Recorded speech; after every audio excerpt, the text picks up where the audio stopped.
नमस्कार, जय हिंद। मैं आपके साथ में आपका दोस्त प्रजापति आरबीसी। प्रजापति समाज की राजनीतिक पार्टियां लगातार अपने वर्चस्व का बोझ अपने कंधों पर लेकर के समाज के बलबूते पर देश में चुनाव लड़ने की तैयारी कर रही है। यह तैयारी कितनी मजबूत है और कितनी सफलता इन पार्टियों को दिला पाएगी, यह तो बाद की बात है। ऐसे में मुख्य पार्टी के रूप में सामने उभर कर आ रही है प्रेमचंद प्रजापति की भागीदारी पी पार्टी। प्रेमचंद प्रजापति की भागीदारी पी पार्टी लगातार अपना वर्चस्व का बोझ लेकर के उत्तर प्रदेश के पूर्वी हिस्से से लेकर के सीधे बिहार, मध्य प्रदेश, राजस्थान और उसके अलावा महाराष्ट्र में अपने परचम, अपने झंडे को लेकर लगातार प्रयास कर रही है। कहा जाता है दुनिया में वही आगे बढ़ता है जिसका जज्बा होता है, और जो सक्रिय रहता है वह हमेशा आगे बढ़ जाता है। ऐसे में प्रेमचंद प्रजापति जब से भागीदारी पी पार्टी का गठन हुआ तब से लगातार सक्रिय हुआ। यही नहीं, इससे पहले भी प्रेमचंद प्रजापति ने भागीदारी आंदोलन मंच बनाया था।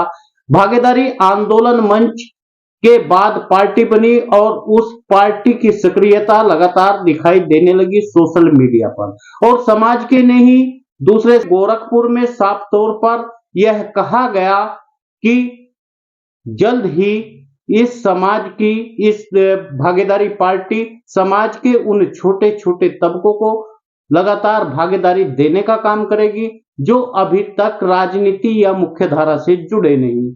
उस समाजों में जैसे राजभर समाज, कश्यप, बिंद, निषाद, प्रजापति, पाल, गडरिया, धनगर आदि जातियों का नाम लेकर के प्रेमचंद प्रजापति अपने ध्वजारोहण को करते हुए लगातार बिहार की तरफ कूच कर रहे हैं। और ऐसे में ही उन्होंने महाराष्ट्र में भी अपना झंडा लहरा दिया है और उसी के साथ में मध्य प्रदेश में भी उन्होंने अपने झंडे को लेकर के लगातार आगे बढ़ते हुए दिखाई देते हैं। मेहनत जो करता है उसे उसका परितोष जरूर मिलता है।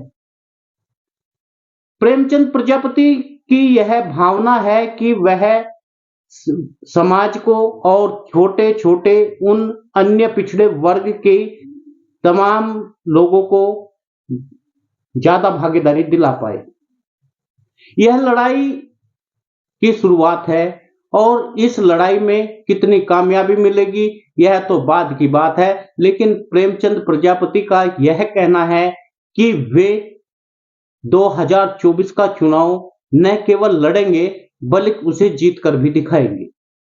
प्रेमचंद प्रजापति ने सीधे सीधे कहा कि हमने जिसे बड़ा भाई माना था उसने हमें धोखा दिया। क्या उनका इशारा ओम प्रकाश राजभर की तरफ था क्या? ओम प्रकाश राजभर की छत्र छाया के नीचे उभरी यह पार्टी अब क्या ओम प्रकाश राजभर से नाता तोड़ दिया क्या? कुछ दिनों से लगातार देखा यह जा रहा है प्रेमचंद प्रजापति और ओम प्रकाश राजभर के संबंधों में खटास दिखाई देती है। यह खटास उस समय से दिखाई दे रही है जिस समय उत्तर प्रदेश 2022 में चुनाव हुए। चुनाव के दौरान ओम प्रकाश राजभर ने अपना गठबंधन समाजवादी पार्टी से किया, तो साथ में प्रेमचंद प्रजापति की पार्टी का भी गठबंधन माना गया। लेकिन प्रेमचंद प्रजापति को न चुनाव लड़ने की अनुमति मिली और न ही प्रेमचंद का एक भी सदस्य चुनाव में उतारा गया, जिससे प्रेमचंद प्रजापति को हताशा जरूर हाथ लगी। ऐसे में प्रेमचंद प्रजापति कहते हैं जिसको उन्होंने अपना बड़ा भाई माना था उन्होंने ही इस चुनाव में उन्हें धोखा दिया। लेकिन ऐसे में सवाल बड़ा खड़ा हो जाता है, क्या प्रेमचंद प्रजापति 2024 में लोकसभा चुनाव की तैयारी कर चुके हैं क्या? इससे पहले प्रेमचंद प्रजापति ने उत्तर प्रदेश में कई जगह अपने जिला पंचायत में सदस्य उतारे, जिनमें से कुछ सदस्य प्रेमचंद प्रजापति की पार्टी से चुनाव जीते। लगातार अपने इस परिश्रम के रथ को लेकर के तैयारी करते हुए प्रेमचंद प्रजापति आगे बढ़ते हुए दिखाई देते हैं। लगातार अपने इस परिश्रम के रथ को लेकर के तैयारी करते हुए प्रेमचंद प्रजापति आगे बढ़ते हुए दिखाई देते हैं। लगातार उन्हें धमकियां भी मिल रही है लगातार उन्हें धमकियां भी मिल रही है, लेकिन क्या उन्हें सरकार सिक्योरिटी देगी क्या? जो सुखदेव के साथ हुआ, जो सुखदेव गोगा माढ़ी के साथ में हुआ, जो करणी सेना के अध्यक्ष के साथ में हुआ, कहीं कल यह प्रेमचंद के साथ में घटित न हो जाए, इसके लिए लगातार प्रेमचंद प्रजापति को सुरक्षा योगी सरकार को देनी चाहिए। कहा जाता है जिस समय प्रेमचंद प्रजापति गोरखपुर में लगभग 26 दिसंबर को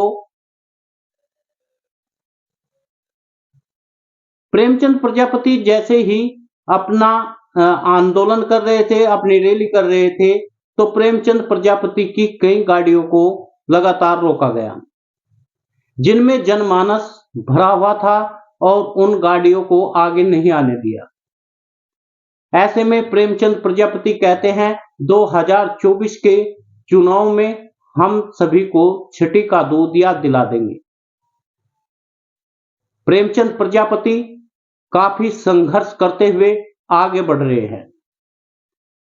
प्रेमचंद प्रजापति की यह पार्टी अब पूर्वांचल में अपना रंग भी दिखाना शुरू कर दिया है और इसमें काफी लोग जुड़ना भी शुरू हो गए हैं। लोग लगातार कह रहे हैं प्रेमचंद प्रजापति की यह पार्टी एक दिन इस समाज को न्याय दिलाकर रहेगी। बड़ी पार्टी के रूप में उभर रही है बिहार में, झारखंड में यह पार्टी उभरती हुई दिखाई देती है। बिहार के चुनाव में कई जगह प्रेमचंद प्रजापति अपने कैंडिडेट को उतार सकते हैं। भले ही पार्टी गरीब है, पार्टी के पास फंडिंग नहीं है, पार्टी गरीबों लोगों की आवाज उठाने के लिए बनाई गई है, लेकिन यह आवाज तब तक बुलंद होती रहेगी जब तक यह समाज के हर तबके को न्याय नहीं दिला देगी। जौनपुर पहुंचे प्रेमचंद प्रजापति और समाज के उन लोगों को सांत्वना देने गए जहां प्रजापति समाज के खेतासराय गांव में 2 युवकों को मौत के घाट उतार दिया गया था। आखिर प्रेमचंद प्रजापति को लगातार धमकी का दौर क्यों चल रहा है? क्या प्रेमचंद प्रजापति से का भय अब अन्य पार्टियों में आने लगा है क्या? क्या प्रेमचंद प्रजापति विपक्ष की भूमिका में आ गए क्या? क्या प्रेमचंद प्रजापति की आलोचना इसलिए हो रही है कि प्रेमचंद प्रजापति लगातार अपना वर्चस्व बढ़ाते हुए जा रहे हैं? क्या प्रेमचंद प्रजापति बिहार, झारखंड और इसके अलावा महाराष्ट्र में सफलता मिल पाएगी क्या? ये बड़े सवाल और यह सवाल है, लेकिन मेहनत के आगे कुछ भी कहना नामुमकिन है। यदि प्रेमचंद प्रजापति की मेहनत को देखा जाए तो वास्तव में उनकी मेहनत अतुलनीय है और समाज के लोग जिस तरह प्रेमचंद प्रजापति को सपोर्ट कर रहे हैं, यह भी एक बड़ी बात है। आप सभी मित्रों से निवेदन है, आप अपना कमेंट दीजिए और बताइए क्या प्रेमचंद प्रजापति के साथ आकर के समाज को न्याय मिल सकता है? क्या समाज के जो भागीदारी पार्टी के ध्वज के नीचे चुनाव लड़कर समाज को न्याय मिल जाएगा क्या? क्या उनके भी सांसद विधायक बनने लगेंगे क्या? क्या वह तबका जिसे अदर बैकवर्ड बोलते हैं, ओबीसी बोलते हैं, उन्हें न्याय मिल जाएगा क्या? क्या वे मंत्री, सांसद, विधायक बनने लगेंगे क्या? साथियों, आप सभी से